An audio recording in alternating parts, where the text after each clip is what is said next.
Spartanburg, South Carolina. The atmosphere is unbelievably dynamic. The show's about to start. Matt Hardy's here. Ric Flair's here. Vader's here. The Hurricane Shane Helms is here. It's a packed card. Look at these people. They are going crazy. Hey guys, this is Matt Hardy. Actually doing a little bit of a voiceover for this match. This was a great night. This event happened in Spartanburg, South Carolina. It was for big time wrestling. I wrestled C.W. Anderson in the main event, and fortunately I was able to get some clips. So I'm actually going to air those right here and just let you guys check them out and see how much fun this night was, especially for me. I mean, in my mind, professional wrestling is truly a traditional Southern style wrestling style, and these fans were awesome. They were all about it. Right now, you know, I'm doing a spot with my T-shirt where it's always really easy for me. Like if I take it off, there'll be a few kids in the crowd that are going to want the T-shirt, and as soon as I go to them and tease to throw the shirt to them, then some other kids want it, and the next thing you know, the crowd is in a complete frenzy, and you know, I kind of have them eating out of the palm of my hand. It's one of the most fun things to do as an entertainer, to really just control a crowd, especially the emotions of a crowd.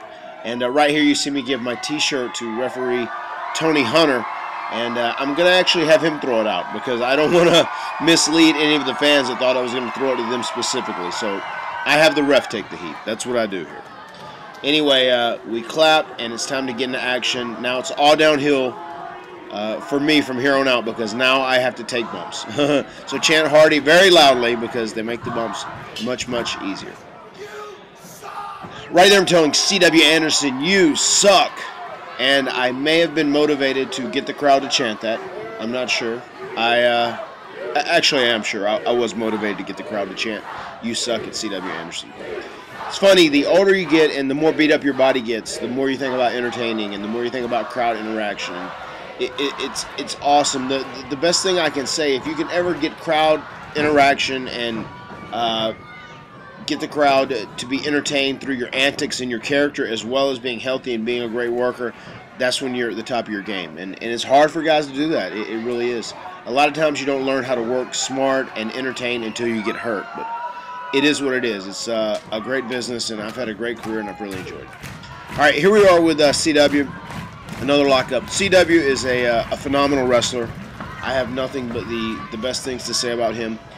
Even though myself and CW wrestled many times in tag team matches over the course of the years before myself and my brother Jeff went to WWE in the Hardys versus the Andersons, I never wrestled CW in a singles match until a few months back, maybe 5 months back in the Omega Heavyweight title tournament. And really impressed with him there. I mean, CW's worked in Japan. He can work very stiff. He can work strong style, but CW also gets the art of entertaining. And for me, I truly appreciate that because when you can mix those things together as far as being a great in-ring athlete, a great in-ring wrestler, and entertain the people, you're the guy I want to wrestle that night. I can promise you that. And I got to tip my hat to Steve Perkins of Big Time Wrestling, who came to Spartanburg, South Carolina. It's the first time he had came to that market. Oh, cheap shot. It's the first time he'd ever came to that market. And Steve drew almost 2,000 people in the Spartanburg Auditorium. Great crowd, very enthusiastic. Like I said, a Southern-style traditional crowd, and really fun. Makes my job a lot more worthwhile and a lot more fun for me to do.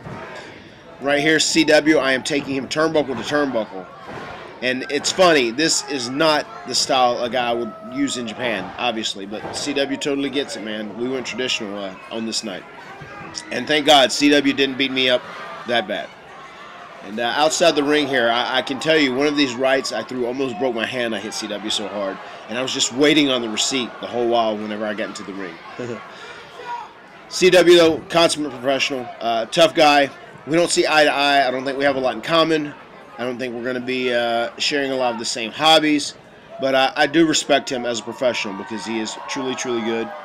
And he has a mean left, as you will see there. That was enough to almost knock me out. And from this point on, CW whipped my ass. I'll be honest. I'll be honest about it. We were last in a night that had a ton of stars. My best friend Shane Helms was on the show as the Hurricane. Big Van Vader was on the show, And the show opened up with the Nature Boy, Ric Flair. Woo! You know, so I have to give Ric Flair the credit for the house. Even though myself and C.W. Anderson were the main event, when you're in Spartanburg, man, that's Flair country. So, Flair, thanks for drawing those 2,000 people. Always great seeing Rick, man. Always great seeing Rick. It reminds me of how lucky and how fortunate I've been in this business. Ric Flair is a guy that I grew up watching. I grew up being a big fan of Ric Flair and the Four Horsemen, and to go on later and work with him, you know, in WrestleMania matches and, you know, on shows much like this where our combined effort is what ends up leading to having a sold-out audience, you know, of at an independent wrestling promotion, which is something great. It's something that TNA rarely does now, and WWE doesn't do it all the time. You know, WWE house shows, a lot of times there's 2,000-3,000 people there because business is down right now. You know, people aren't making a ton of money. It's a low point. Wrestling isn't very exciting. There's nothing new or white hot. So to be on an independent show that draws like this, it was awesome. All right, I'm going to call the action here for a second. There's myself and C.W. Anderson going toe-to-toe, back-to-back with an exchange. And right here he mowed me down.